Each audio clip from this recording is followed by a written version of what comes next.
습관이 사람을 만든다는 말이 있습니다. 이 말은 정말 들을수록 참 맞는 말이라는 생각이 듭니다. 한 사람의 체형만 봐도 그 사람의 평소 생활 습관을 짐작할 수 있으니 말입니다. 나이를 먹어갈수록 건강에 신경을 쓰지 않을 수가 없는데요. 모든 병은 나쁜 습관과 음주, 흡연, 스트레스 등으로 인해 생긴다고 합니다. 물론 유전이나 환경적인 요소도 무시할 수 없겠지만 건강을 지키는 좋은 습관을 가지면 질병을 예방하고 매일매일을 건강하게 생활할 수 있을 것입니다. 하지만 습관을 바꾼다는 것이 말처럼 쉽지는 않습니다. 그래서 오늘은 정말 어렵지 않은 실천하기 쉬운 건강 습관 10가지를 소개하려고 합니다. 이렇게 작은 습관 하나하나가 모여 튼튼하고 건강한 몸과 마음을 만든다고 하니 끝까지 들으시고 실천하셔서 더 젊고 더 건강하게 지내셨으면 좋겠습니다. 아침에 일어나면 제일 먼저 기지개를 켜라.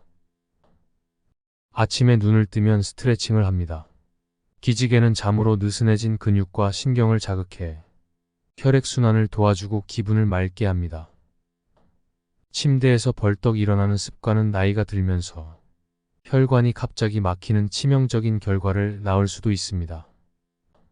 기지개 켜기는 밤새 정체되어 있던 근육과 장기들을 깨우는 가장 효과적인 방법입니다.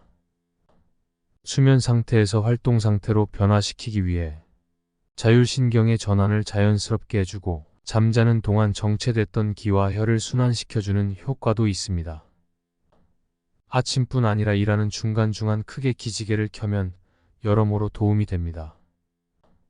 특히 중년 이후로는 혈액순환도 근육의 유연성도 떨어져 근육이 뭉치고 탄력이 떨어지는데 기지개는 뭉친 근육을 풀어주고 근육으로 혈액의 유입량을 활성화시켜 체온을 올려줍니다. 아침에 일어나면 물로 가글하는 습관을 들여라. 아침 기상 후 우리 몸의 세균이 가장 많은 부위는 바로 입안입니다. 중년 이후로는 입안의 침도 쉽게 마르고 수면 시 입을 벌린 채 코를 고는 경우도 많은데 이는 후두 부위의 근육이 늘어지면서 코로 숨쉬기가 어려워지기 때문입니다. 코를 골면 구강은 더 건조해지면서 세균 번식이 급증하게 됩니다. 그러므로 잠자리에서 일어나자마자 침을 뱉은 후 물로 입안을 깨끗이 헹구거나 양치하는 것이 좋습니다. 입안의 세균을 삼킬 경우 대개 위산에 의해 살균이 되지만 간혹 위산 분비량이 적거나 위장병이나 식도염이 있는 경우에는 기상 후 물양치하는 작은 습관이 매우 도움이 될 것입니다. 음식은 10번이라도 씹고 삼켜라. 의사들이 말하는 것처럼 30번씩 씹어 넘기려다. 3숟가락 넘기기 전에 포기하지 말고 10번이라도 꼭꼭 씹은 후 삼켜보십시오. 고기를 먹게 되는 경우라면 10번이 모자라겠지만 라면을 먹을 때도 10번은 씹어야 위에서 자연스럽게 소화시킬 수 있습니다. 여러 번 씹지 않고 급하게 음식을 삼키게 되면 나이가 들수록 위장에 부담을 주게 되어 건강에 매우 좋지 않습니다. 밥 한 숟가락에 반찬은 2개씩. 밥 한 수저 먹으면 적어도 반찬은 2가지 이상 먹어야 식사를 했다고 말할 수 있습니다. 국에 밥을 말아 먹거나 찌개 국물로 밥 한 숟가락을 넘기는 것은 그야말로 밥을 먹는 것이지 식사를 하는 것이 아닙니다. 자신의 식생활 습관을 잘 살펴보고 반찬을 한 가지도 잘 먹지 않을 때는 의식적으로 밥 1번, 반찬 2번이라고 세면서 식사를 하는 것이 좋습니다. 탄수화물보다 단백질이나 비타민, 무기질 등 다양한 영양 성분을 골고루 섭취하는 것이 나이 들수록 매우 중요하기 때문입니다. 적어도 식사 3시간 후 간식을 먹어라. 조금씩 자주 먹는 것은 장수로 가는 지름길입니다. 점심 식사 후 속이 출출할 즈음이면 과일이나 가벼운 간식거리로 속을 채워줍니다. 속이 완전히 비면 저녁에 폭식을 하게 되어 오히려 위에 부담을 주기 때문입니다. 그러나 점심을 배부르게 먹어 오후에 배가 고프지 않은데도 간식을 또 먹으라는 것은 아닙니다. 매 끼마다 한 숟가락만 더 먹고 싶을 때 수저를 놓는 습관을 들이는 것이 가장 좋습니다. 매일 조금씩 공부를 한다. 두뇌는 정밀한 기계와 같아서 쓰지 않고 내버려 두면 점점 더 빨리 낡아버립니다. 공과금 계산을 꼭 암산으로 한다든가 전화번호를 하나씩 외우는 식으로 머리 쓰는 습관을 들이는 것이 좋습니다.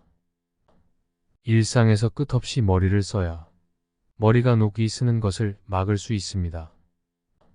매일 조금씩 책을 읽거나 외국어 공부 등을 하는 것도 두뇌 건강을 위해 매우 도움이 되는 좋은 방법입니다. 하루에 10분씩 노래를 부른다. 스트레스를 많이 받거나 머리가 복잡할 때는 좋아하는 노래를 부릅니다.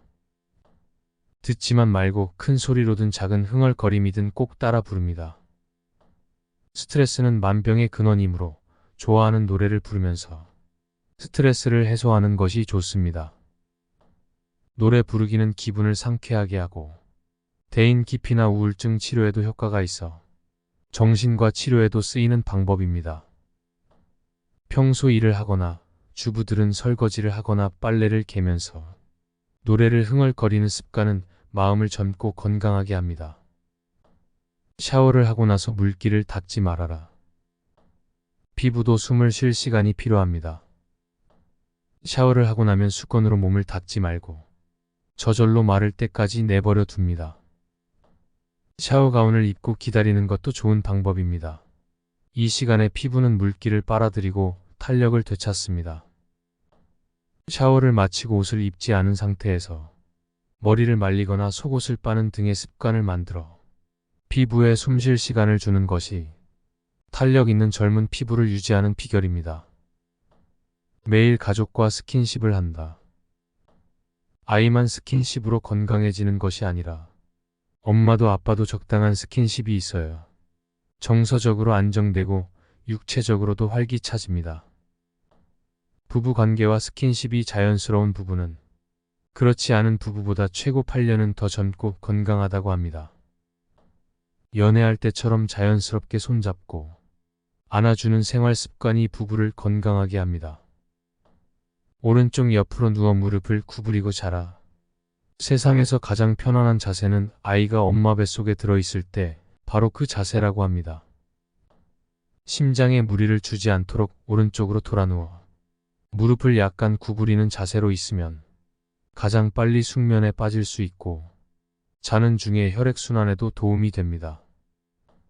오른쪽으로 누웠을 때 어깨나 허리가 아프다거나 자세가 편하지 않으면 꼭 오른쪽으로 돌아 누울 필요는 없습니다. 그리고 사람에 따라 잠들기 편한 자세가 따로 있을 것입니다. 하지만 오른쪽으로 돌아 누운 자세로도 편하다면 이렇게 한번 잠을 청해보는 것도 좋을 것입니다. 시청해 주셔서 감사합니다.